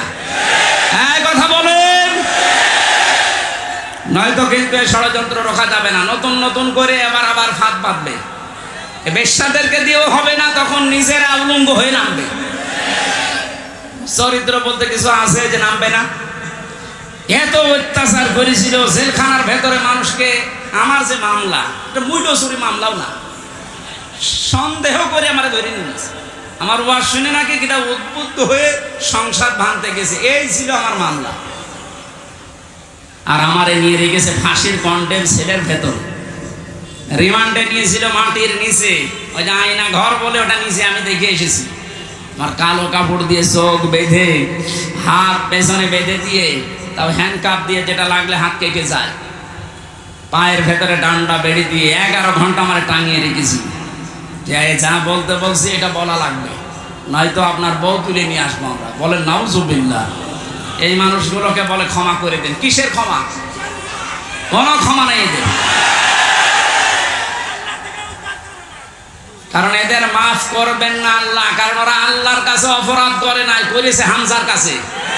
যতদিন পর্যন্ত হামজা মাফ না করবে ওকে আল্লাহ মাফ করবে। ইন্নামাস সাবিলু আলাল্লাযিনা ইয়াজলিমুনা নাস, আল্লাহ বলেন অবশ্যই আমি নিজে মামলা দেব, কেস করব তাদের বিরুদ্ধে যারা মানুষ হয়ে মানুষের উপরে জুলুম করে। আল্লাহ কি ইয়াজলিমুনা আল মুসলিমুনা দিয়েছেন? না, ইয়াজলিমুনা নাস। আমি কি মানুষের ভেতরে পড়ি না? আসতে বলেন। মানুষের ভেতরে পড়ার পরও 3টা বছর আপনি যোগাযোগ বিচ্ছিন্ন রাখলেন আমার আর মামুনুল হককে, কেন? আমরা কি মানুষের ভেতরে না? অত্যাচার জুলুমের সাথে টপ টু বটন যারা জড়িত, আমি জানতাম খবর নিয়ে মাঝে মাঝে বলতে, স্বরাষ্ট্রমন্ত্রী এ কথা জানিয়েছে, এই জন্য আপনাদের যোগাযোগ বিচ্ছিন্ন। আমরা মাফ করব না, যে মাফ করে করুক, আমার কোনো মাফ নেই। কারণ এদের কারণে আমার ছোট মেয়েটা এখনো পর্যন্ত আমার চেনে না। বাড়িতে গেলেও মনে করে এরকম হুজুর বহু আসে, এও এক হুজুর। এই 3 বছরে তো আমার বন্ধু বান্ধব আমার যারা আছে, এই যে আমার বন্ধু, এরা বহু এই 3 বছরে গিয়েছে দেখা করার জন্য। আমার ছোট মেয়ে মনে করে ওই রকমই এক তালেব আসতেছে। আমি যে ওর বাবা, আমার চেনেই না। কত দুঃখ আমার ভেতরে, বলেন তো আপনি কোন কারণে এটা করলেন? বলে আমার কি অপরাধ যে আমার পালানো লাগলো? কি অপরাধ? এদিকে আসেন, আপনাকে আমি আয়না ঘরে ব্যারিস্টার আরমানের মতো 8 বছর না 8 দিন শুধু রেখে দেব। যদি আপনার কষ্ট না হয় আপনাকে আবার আমরা ফেরত নিয়ে আসবো। আসেন। আপনি ধারণা করেন যে কি করেছি, কি করেন নাকি? আপনার করার আর কিছু বাকি আছে? বাংলাদেশের 18 কোটি মানুষ যদি আপনাদেরকে মাফ করে দেয়, ব্যারিস্টার আরমানের বউ জীবনও মাফ করবে না। আমান আজমির নাম শোনেননি? একটা ব্রিগেডিয়ার জেনারেল, সেনাপ্রধান হওয়ার সব যোগ্যতা তার ভেতরে ছিল, আর তাকে 8-9 বছর মাটির নিচে কবরের ছেলে রেখে দিয়েছে। আপনি মানুষ, আর এরপরও বলে আমার কি অপরাধ? কি অপরাধ যদি দেখতে চান আসে, আপনাকে আমরা হাতে কলমে দেখাচ্ছি।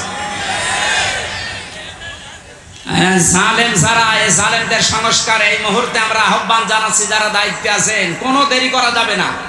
খুব তাড়াতাড়ি ছাত্র জনতার এইটাই আসল উদ্দেশ্য ছিল, যেন সংস্কার চায়। এখন আবার নতুন করে অনেক জালেম মুনাফিক যারা, এরা আবার এই বৈষম্য আরম্ভ করেছে। এই সংস্কারকে যারা রুখে দিতে চাচ্ছে, যে সমস্ত জায়গায় সংস্কার হওয়ার দরকার 5 তারিখের পর থেকে অনেক জায়গায় আরম্ভ হয়েছিল, এই মুনাফিকরা আবার ওই জায়গাগুলো চালু করেছে।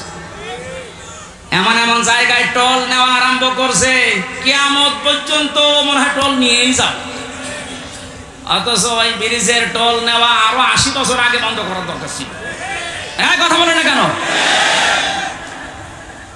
এরকম সব জায়গায় আমরা এখন দেখতে পাচ্ছি আবার এই জালেম তো আর নেই, মুনাফিকরা আবার এই মাথা ছাড়া দিয়ে উঠতেছে। এখানেও সংস্কার করা দরকার। কারো বাবার জন্য দেশটা আমরা এভাবে মুক্ত করি না, যার জন্য করেছি, যার রহমতে দয়ায় তার বিধান দিয়ে আমরা এই দেশটা চালাতে চাই ইনশাআল্লাহ। আমরা যেন গজবে না পড়ি, বিপদে না পড়ি, মুসিবতে না পড়ি, বিশ্ব যেন আমাদের দিকে ভালো নজরে তাকায়, সেই কথাগুলো আজকের তেলাওয়াতকৃত আয়াত সূরা তাওবার 119 নম্বর আয়াতে আছে। আপনাদের কষ্ট হচ্ছে? জবান খুলে এবার কোরআন থেকে শোনার জন্য পড়েন। আউযু বিল্লাহি মিনাশ শাইতানির রাজিম। বিসমিল্লাহির রহমানির রহিম।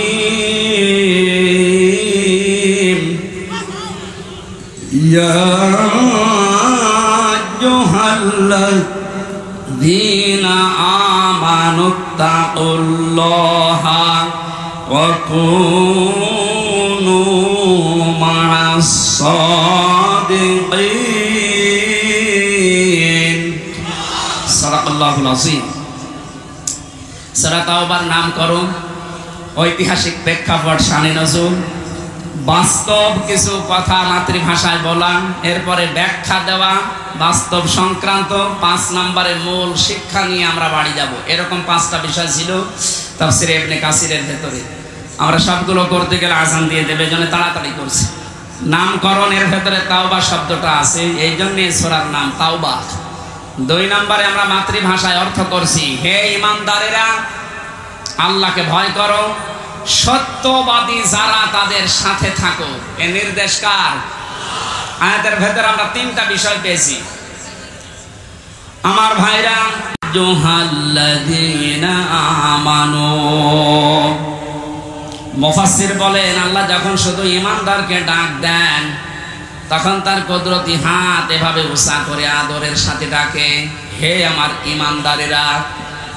কারণ ঈমানদার ছাড়া পৃথিবীতে যত বেঈমান আছে এরা সৃষ্টি জগতের ভেতরে সবচাইতে বড় আল্লাহর কাছে নিকৃষ্ট।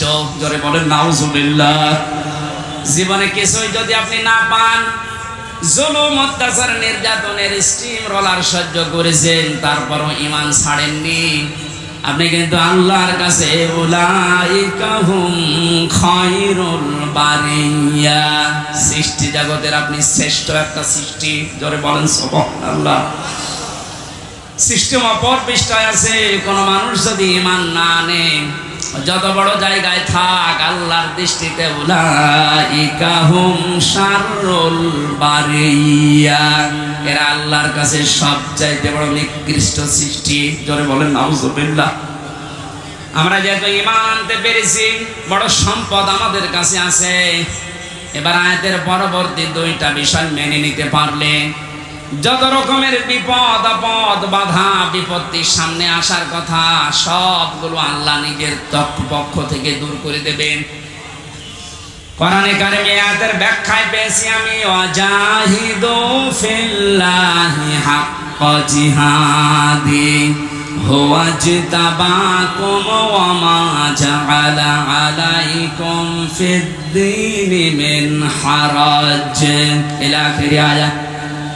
সূরা হজের 78 নম্বর আয়াতের মাঝের অংশে আছে, আল্লাহ পাক বলেন যেভাবে চেষ্টা করা দরকার, সাধনা করা দরকার, জিহাদ করা দরকার, আমি আল্লাহর জন্য ওইভাবে চালাও।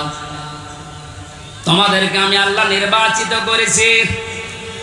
ও মাগুরাবাসী, এই যে এজতেবা মানে নির্বাচিত করা, মনোনীত করা। নির্বাচিত করেন কে? আরো জোরে বলেন। তাহলে নির্বাচিত করা লাগে যার মাধ্যমে, তার নাম নির্বাচন। নির্বাচন করেই মানুষ নির্বাচিত হয়। অথচ 17 বছরের ভেতরে নির্বাচন কি আমরা দেখি নাই? যারা নির্বাচিত হয়েছে নির্বাচন ছাড়া, এরা সব বৈধ না অবৈধ? কথা বোঝেন? নির্বাচনের মাধ্যমে নির্বাচিত হওয়া লাগে। আমরা তো নির্বাচিত হতে পারি নাই নির্বাচনের মাধ্যমে, নির্বাচন ছাড়াই আমরা নির্বাচিত হয়ে গেছি। সুতরাং দেশে যারাই দায়িত্বে ছিল এতদিন, একটাও বৈধ না, সবগুলো অবৈধ। হ্যাঁ, এখানে হুয়ার ফাইল, জামালার ফাইল আল্লাহ নিজে। আল্লাহ পাক বলেন, আমি যেহেতু নিজে নির্বাচিত করি লক্ষ লক্ষ নবীর উম্মত থেকে তোমাদেরকে, তোমাদের ভেতরে আবার যাদের ঈমান আছে আমি তাদেরকে কিন্তু আসল ভাবে নির্বাচিত করেছি। বহু নবী পর্যন্ত যে ছিল মুহাম্মদ রাসূলুল্লাহর উম্মত হবে, কিন্তু তারা পারে নাই। আমি আল্লাহ তাদেরকে নির্বাচিত করি নাই। হযরত মুসা আলাইহিস সালাম তিনি চেয়েছিলেন, আল্লাহ তুমি নবী বানিয়েছো, খুশি আছি। নবী না বানিয়ে যদি মুহাম্মদ রাসূলুল্লাহর উম্মত আমাকে বানাতে, আমি খুশি থাকতাম। আল্লাহ পাক যেহেতু তাকে নির্বাচিত করেননি, এজন্য তিনি নির্বাচিত হয়ে দুনিয়াতে আর আসবেন না উম্মত হয়ে। একজনকে করেছিলেন তিনি হযরত ঈসা নবী, তাকে আল্লাহ পাঠাবে ঠিক, কিন্তু নবী করে না, উম্মত করে। আমরা সেই পর্যায়ে আছি, এই নবীর উম্মত আমরা নির্বাচিত। এরপরে আবার আমাদের ভেতরে আছে ঈমান। আল্লাহ পাক বলেন ঈমানের উপরে থাকতে গিয়ে, আল্লাহর পথে যদি টিকে থাকতে গিয়ে বিপদ আপদ মুসিবত যন্ত্রণা, দুঃখ এগুলো আসে, আমি আল্লাহ ওয়ামা জাআলা আলাইকুম ফিদ্দীনি মিন হারাজ, জাআলার ফাইল বা কর্তা সরাসরি আল্লাহ। দিনের উপরে চলতে গিয়ে ইমানদারদের যত বাধা বিপত্তি, যত ঝামেলা আসবে, এগুলো সব আল্লাহ নিজে দায়িত্ব নিয়ে সরিয়ে দেবেন। জোরে বলেন আল্লাহু আকবার। এটার বাস্তব আমরা কিন্তু দেখতে পাচ্ছি। এখন 5 তারিখে আমার মনে হয় আল্লাহ তা একটা কার্যকার করে দিয়েছে বাংলাদেশে। কত রকমের বাধা বিপত্তি, কত রকমের পাহাড় পাথর আমাদের উপরে ছিল, বুকের উপরে, আল্লাহ নিজে দায়িত্ব নিয়ে সব ঘন্টার ভেতরে পাল্টিয়ে দিয়েছে। এমন এমন পাথর আমরা মোড়ে মোড়ে দেখেছিলাম। একটা 30 মিনিটে যখন ঘোষণা হয়ে গেল যে পালিয়ে যাচ্ছে, বিকাল 5টা বাজতে বাজতে সারা দেশের কোনো জায়গায় আর পাথর পেলাম না। কুষ্টিয়ার মোড়ে যে পাথরটা ছিল, বিকাল 5টা বাজতে বাজতে মাটির সাথে মিশিয়ে দিয়েছে বাংলার জনগণ। কত হাজার কোটি টাকা খরচ করে বাংলার এই 64 জেলা 560টা থানার উপরে আপনি এগুলো বানিয়েছিলেন। এই টাকাগুলো দিয়ে যদি আপনি রাষ্ট্রের কাজে লাগাতেন, যার জন্য এগুলো করলেন, একটাও তো কাজে লাগে না, সব মাটিতে শুয়ে আছে। এখন টাকাগুলো আপনার বাবার টাকা ছিল না, টাকা ছিল জনগণের। এই যে জালা, এর ফাইল যেহেতু আল্লাহ নিজে কর্তা, আমার মনে হয় আল্লাহ নিজে এই পাথরটা দায়িত্ব নিয়ে সরিয়ে আমাদের বুককে হালকা করে দিয়েছে। আলাম নাশরাহ লাকা সাদরাকা ওয়া ওয়াদা'না আনকা বিজরাক আল্লাযী আনকাযা যাহরাক। আল্লাহ পাক বলেন, হে নবী, আমি আপনার বক্ষকে উন্মুক্ত করিনি, আপনার পিঠের উপরে যে বোঝা ছিল, বোঝাটাকে আমি আল্লাহ নামাইনি। আমার মনে হচ্ছে আয়াতগুলো আল্লাহ 1500 বছর আগে না, 5 তারিখে সব নাযিল করেছে। কোরআনের পাখি সেই 15 বছর আগে ঘোষণা দিয়ে গিয়েছিল, এমন একটা কালো গাঢ় অন্ধকার রাত আমাদের উপরে আসতেছে। মক্ষম ভাবে যদি মোকাবেলা করতে না পারি, সক্ষম ভাবে, তাহলে সুবহে সাদিক হওয়া বড় অসম্ভব। আল্লাহ নিজে দায়িত্ব নিয়ে সুবহে সাদিক আমাদের মাঝে এনে দিয়েছে। এজন্য আমরা যারা ঈমানদার, কোনো ভয় নেই, কোনো চিন্তা নেই। ঈমানদারদের ভয় চিন্তা আল্লাহ নিজের পক্ষ থেকে দূর করে দেয়। এর বাস্তব প্রমাণ শহীদ মীর কাশেম আলী। আমাকে এক কারারক্ষী বলছিল, হামজা ভাই, এই লোকটার যেদিন ফাঁসি হবে মাত্র 3 ঘন্টা বাকি আছে। আমি বললাম, স্যার আপনার ফাঁসি হবে 3 ঘন্টা, আপনি এবার প্রস্তুতি নেন। শহীদ মীর কাশেম আলী কারারক্ষী কুতুবউদ্দিন, এই যে রাজবাড়ি বাড়ি, আমার বলছে, হুজুর শেষ পর্যন্ত আমারে ডাক দিয়ে বলে, ভাই আমি ঘুমিয়ে গেলাম, 2 ঘন্টা পরে আমারে ডাক দেবেন। দেখলাম ঠিক ঘুমিয়ে গেছে। 2 ঘন্টা পরে ওনারে ডাকলাম রাত 9টায়, যেহেতু 10টায় একে ওনার ফাঁসি। ওঠার পরে গোসল করে ওযু করার পরে 2 রাকাত নামাজ আদায় করলেন।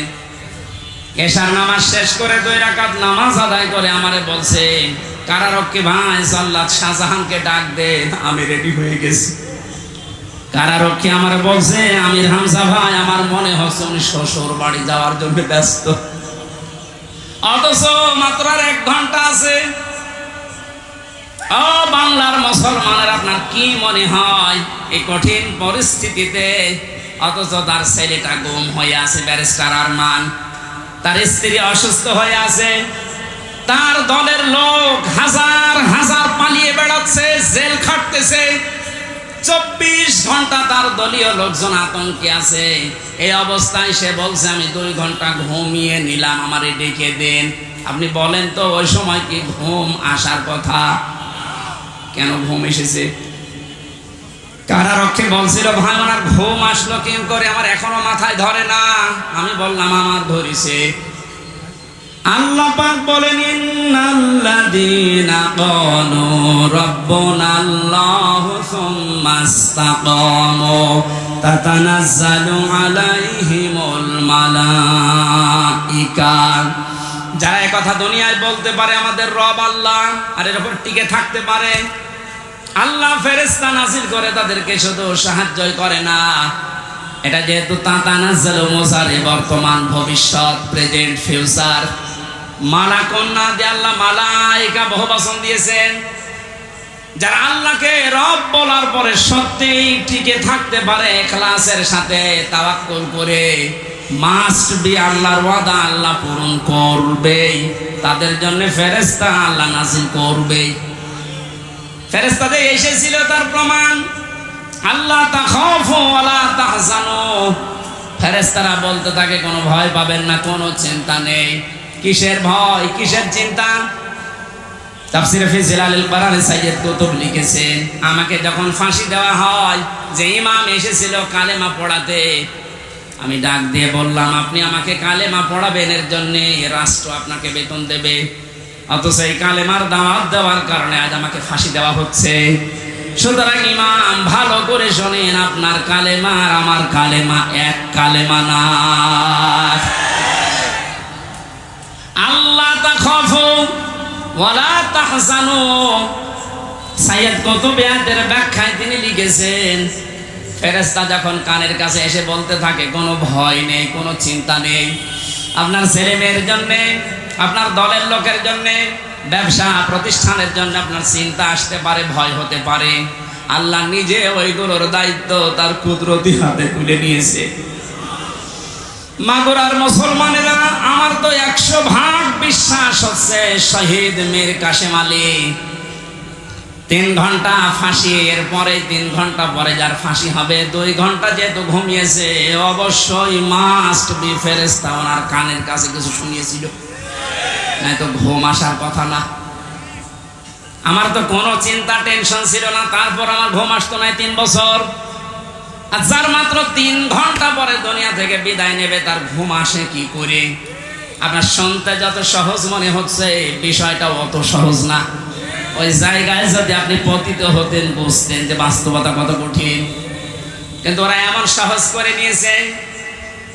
আল্লাতি কুনতুম তুআদুন, ফেরেশতা বলে চিন্তা করবেন না, আল্লাহ তো সব দায়িত্ব নিয়ে নিয়েছে, ওই জান্নাতের সুসংবাদ নিয়ে এসেছি।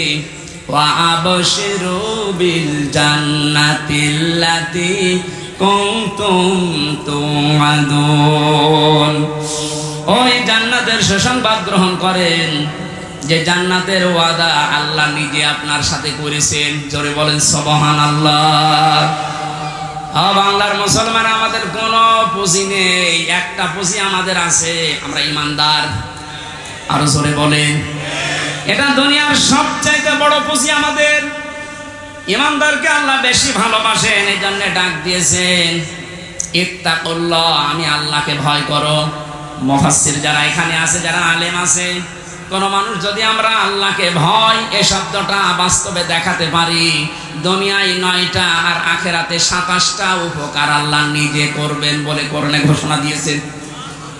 এতগুলো ব্যাখ্যা করতে গেলে অনেক সময় লাগবে, এজন্য আমি এক কথায় বলছি, তাকওয়া মানে আল্লাহর ভয়, ঠিক আছে, কিন্তু যে যেখানে যেই কাজ করবেন, ওই কাজ করার আগে শিক্ষা এবং প্রশিক্ষণ নেওয়ার মাধ্যমে বাস্তব জীবনে ওই কাজটা সুচারুরূপে আঞ্জাম দেওয়ার নাম তাকওয়া। আশা করছি কথা বুঝে গেছে। এই তাকওয়া যদি কেউ অর্জন করে, তাদেরকে আল্লাহ জানিয়েছেন কোনু মা'আস সাদিকিন, সত্যবাদীদের সাথে থাকবা কাজে এবং কর্মে, তাহলে ধ্বংস আসবে না, বিপদ আসবে না, মুসিবত আসবে না, গজব আসবে না। আমরা যেহেতু এখন সত্যবাদীদের সঙ্গে থাকার জন্য আল্লাহর ঘোষণা শুনলাম, মরণের আগ পর্যন্ত আল্লাহর ভাষায় যারা সত্যবাদী, তাদের সাথে থাকতে রাজি নেই। আরো জোরে বলেন, আল্লাহর ভাষায় সত্যবাদী কারা? যারা জোব্বা গায়ে দেয়, যারা পাগড়ি মাথায় দেয়, যারা শুধু মসজিদে বসে বসে আল্লাহ আল্লাহ জিকির করে, এরাই কি সাদিকিন, সত্যবাদী। এই আয়াতের ব্যাখ্যা আল্লাহ নিজে করেছেন। সূরা বাকারা 177 নম্বর আয়াত, আল্লাহ পাক বলেন, উলাইকাল্লাযীনা সাদাকু ওয়া উলাইকা হুমুল মুত্তাকুন। উপরে বর্ণিত এখানে 10টা গুণ দেওয়া আছে। কেউ যদি 10টা গুণ অর্জন করতে পারে তারা ইমানের দাবিতে সত্যবাদী, তারাই মুত্তাকি, তাদের সঙ্গে তোমাদের থাকা লাগবে। এ নির্দেশ কার? আরো জোরে বলেন কার? এখন এই 10টা নির্দেশ আল্লাহ যেটা দিয়েছেন সূরা বাকারা 177 নম্বর আয়াত, তাফসিরে ইবনে কাসির, মারিফুল কোরআন। আমি বলে দিলাম, বাড়িতে যে একটু নামিয়ে দেখেন আপনি সত্যবাদীদের সাথে থাকতে চান কিনা। আল্লাহ রাব্বুল আলামিন আমাদেরকে আয়াতের যে 10টা গুণ দিয়েছেন, যেহেতু আজান হচ্ছে আর রাতের মাহফিল দূরে।